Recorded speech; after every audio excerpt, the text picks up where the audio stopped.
তাসকিন ও মুস্তাফিজ আসলে যাচ্ছেন আইপিএলে? ভুয়া তথ্য ছড়াচ্ছে কারা? দর্শক, বাংলাদেশের মিস্টার ডিপেন্ডেবল এর গল্পটা বলা যাক। 2008 সালের আইপিএলের প্রথম আসরের সময় থেকেই এই উইকেটকিপার ব্যাটার নিজেকে অপশনে তোলেন, কিন্তু কোনো ফ্র্যাঞ্চাইজি তার প্রতি আগ্রহ দেখায়নি। 2020-এর আসরে তার নাম দেওয়ার পরও কোনো দল আগ্রহ দেখায়নি। তবে কিছুদিন পর জানা গেল আইপিএলের কয়েকটি ফ্র্যাঞ্চাইজি তাকে যোগাযোগ করেছে আর মুশফিকের নাম লিস্টে ঢুকল। কিন্তু আশ্চর্যজনকভাবে এবারও কোনো ফ্র্যাঞ্চাইজি তার প্রতি আগ্রহ দেখালো না। ফলে সে হতাশ হলেন।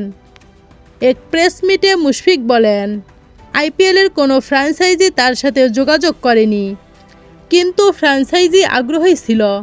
কিন্তু সংবাদ মাধ্যমে ছড়ানো গুঞ্জনগুলো আসলে ছিল পুরোপুরি গালগল্প। এবারও একই ধরনের গুঞ্জন ছড়ানো হয়েছে বাংলাদেশি দুই পেসার তাসকিন আহমেদ ও মুস্তাফিজুর রহমানকে নিয়ে। বলা হচ্ছে কলকাতা নাইট রাইডার্স তাসকিনের সাথেও যোগাযোগ করেছে এবং তাসকিন যাচ্ছেন লখনৌ সুপার জায়ান্টসে। এমনকি বিসিবি যদি এনওসি দেয় তবে তাসকিন বিমানে উঠে চলে যাবেন।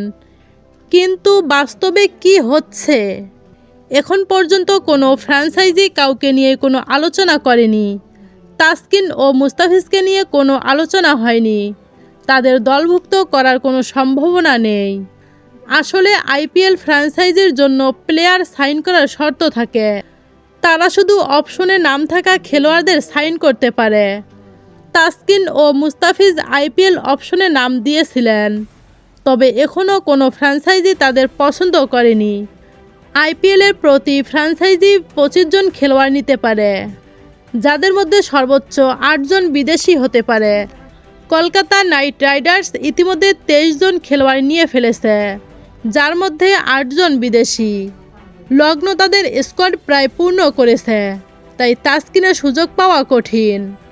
এছাড়া আইপিএল ফ্র্যাঞ্চাইজিগুলোর জন্য বাজেটও নির্দিষ্ট করা হয়। 2025-এর আইপিএলে এই বাজেট 120 কোটি রুপি। তাসকিনের বেশ প্রাইস 1 কোটি এবং মুস্তাফিজের 2 কোটি। ফলে কোনো ফ্র্যাঞ্চাইজির পক্ষে একসাথে দুই টাইগার পেসারকে দলে নেওয়া সম্ভব নয়। তো দর্শক, তাসকিন ও মুস্তাফিজ আসলেই যাচ্ছেন আইপিএলে? ভুয়া তথ্য ছড়াচ্ছে কারা? এতে আপনাদের গুরুত্বপূর্ণ মতামত কি জানিয়ে দিন আমাদের ভিডিওর কমেন্ট বক্সে। ধন্যবাদ।